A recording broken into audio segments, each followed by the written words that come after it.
ఓం శ్రీ సాయిరామ్.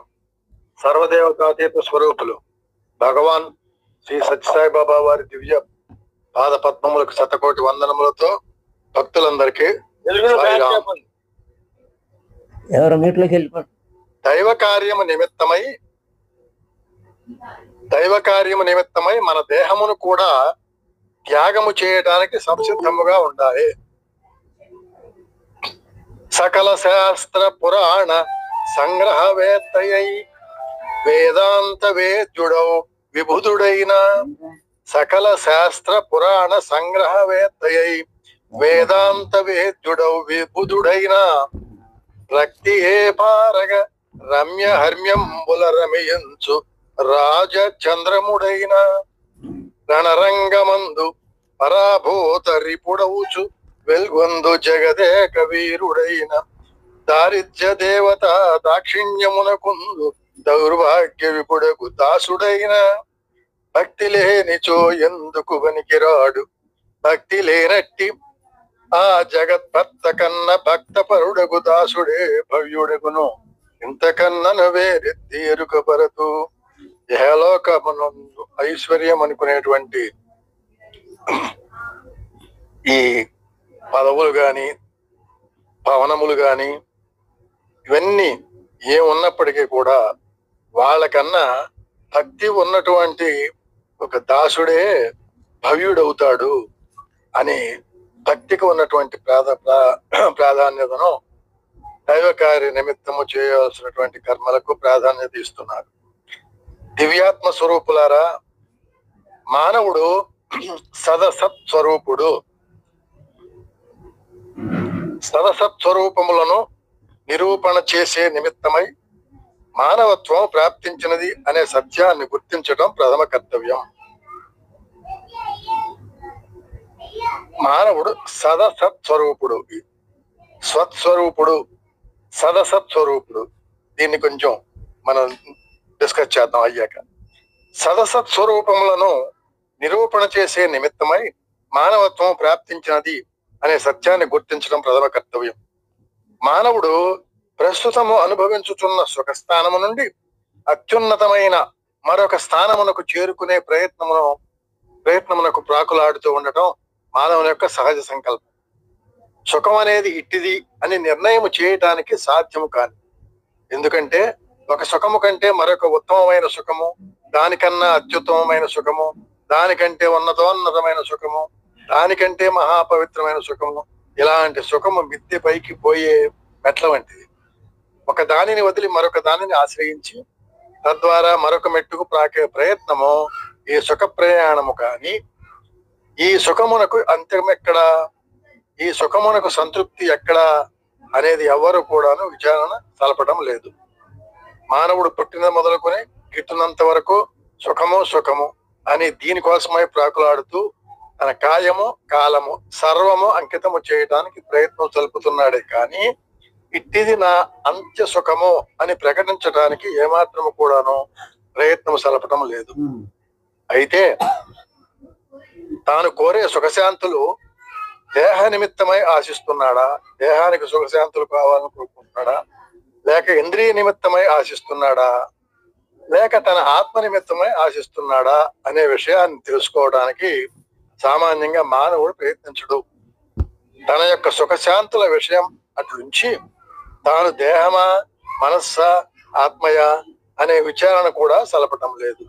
ఇంత శాస్త్రములు మనకి అందించినప్పటికీనూ వేదములు, పురాణములు, ఇతిహాసములు ఇవన్నీ కూడా ఈ ప్రయత్నాన్ని చేసినప్పటికీ కూడా దాని గురించి మానవుడు దేహమా మనస్సా లేక ఆత్మ తానేమిటి అసలు అనే దానికి ఆలోచన చేయటానికి కూడా అతను సంకల్పం చేయట్లేదు.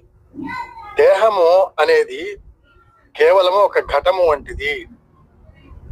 ఇంకా దేహతత్వాన్ని ఒకసారి విచారణ సలిపినప్పుడు జాతి, కుల, రూప, నామ ఇత్యాది ఆధారములను తీసుకున్నప్పుడు తాను దేహముగా భావించుకొని స్థూల రూప ఆకారముగా నిర్ణయం చేసుకోవడం కలుగు.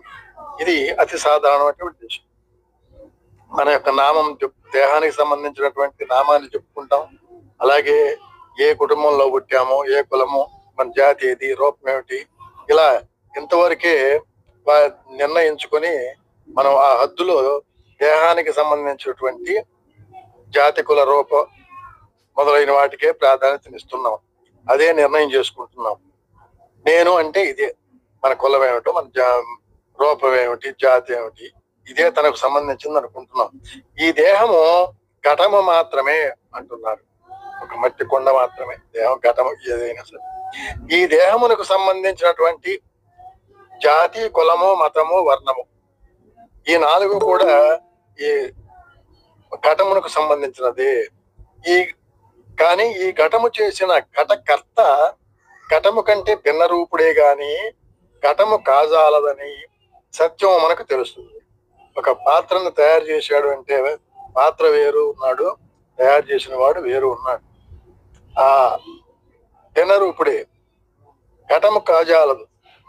ఘటన తయారు చేసినటువంటి వాడు ఘటము కంటే భిన్నుడు. సత్యం ఇలా తెలుస్తుంది. కుమ్మరి కొండలు చేస్తూ ఉంటాడు. మరి జాతి, కులము, మతము, రూపము, నామము, ఇవన్నీ ఆ ఘటములకు సంబంధించినవే. రకరకములైనటువంటి ఘటములు, వివిధ రూపములలో ఘటములు. కడవ అంటామో, కొండ అంటామో, లేకపోతే మరో పేరు పూజ అంటాం. ఇవన్నీ ఆ ఘటనకు సంబంధించినటువంటి ఆకారములకు సంబంధించినటువంటి నామములు, రూపములు. ఆకాశము వలె సర్వవ్యాప్తి అయి నిర్గుణము నిరాకారణమైన ఆ ఘటములో దాగి ఉన్న ఆత్మ, అంటే నిర్గుణ నిరాకారమైన ఆత్మ ఆ ఘటములో దాగి ఉన్నది. అదే చెప్తున్నా, ఆకాశము వలె సర్వవ్యాప్తి అయి నిర్గుణ నిరాకారమైన ఆ ఘటములో దాగి ఉన్న ఆత్మకు, ఈ నిర్గుణ నిరాకార ఆత్మకు సంబంధించినటువంటి పదాన్ని ముందు పెట్టారు. ఈ రూపనామములు దానికి అంటున్నవి కావు. అంటే నిర్గుణము నిరాకారమైనటువంటి ఘటనలో దాగి ఉన్న ఆత్మకు ఈ రూపనామాలు అంటవు.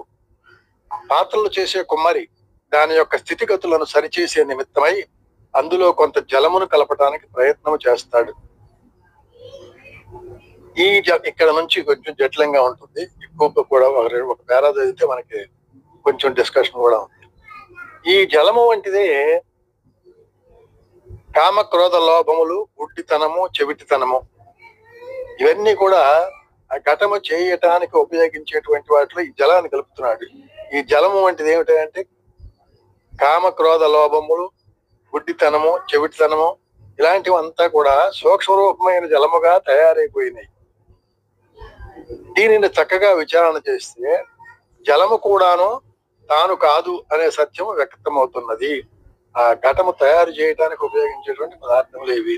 కాబట్టి ఇక్కడ చెప్పినటువంటి కామక్రోధలో ఇటువంటి గుడ్డితనము, చెవిటితన లక్షణాలుగా కాదు అని తెలుస్తుంది తాను. అయితే పాత్ర తాను కాదు. మరి పాత్ర తాను కాక జలము కూడా దానికి తయారు చేయడానికి కలిపే జలము తాను కాక స్థూల, సూక్ష్మ స్వరూపములు రెండూ కూడాను తాను కానప్పుడు ఇంకా తాను కారణ స్వరూపుడా అని విచారణ చేయవలసిన అవసరం ఉంటున్నది. కారణ స్వరూపుడా ఏమిటి? కారణ స్వరూపుడు అనేది కూడా ఇక్కడ ఈ కారణ స్వరూపమైన తత్వము జడము, ప్రియము, మోదము అనే కార్యకారణ స్వరూపాన్ని ధరించి ఉంటుంది. ఇది పూర్తిగా విచారణ చేసుకోవాల్సింది.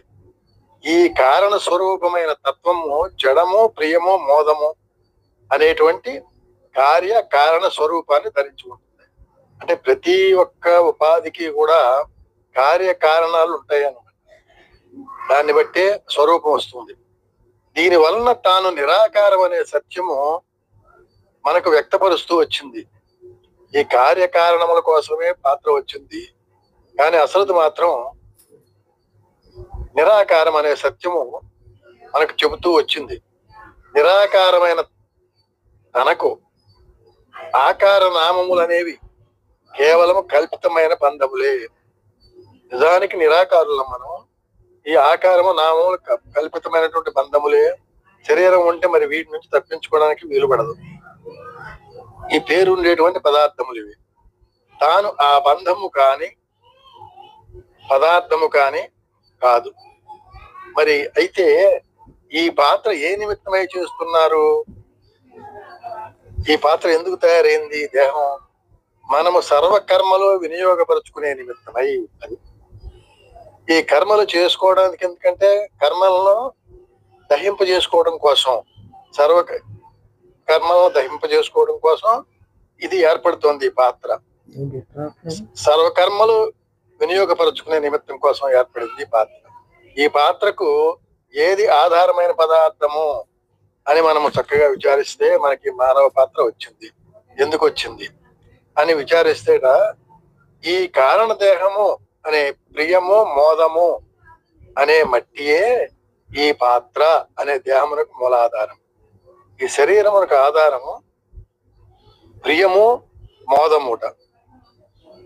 పాత్ర అనేది మనకు గోచరించినప్పుడే ఇందులో పదార్థము పోసే ప్రయత్నమునకు మనం పూనుకుంటాం. పాత్ర లేకపోతే ఏ పదార్థం ఎందులో పోస్తాం? పాత్ర ఉంటే ఇది ఎందుకు పనికి వస్తుందో ఆ పాత్రను ఉపయోగిస్తాం.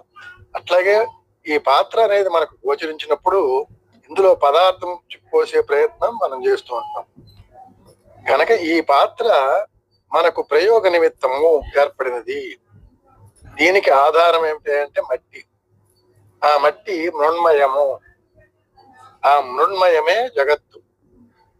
మట్టిని సృష్టించి పాత్రను నెలకొల్పి తద్వారా జగత్తునకు వ్యాపింపజేసే విషయ సంబంధమైన సర్వరూపమునకు మూల కారణము మృణ్మయ స్వరూపము.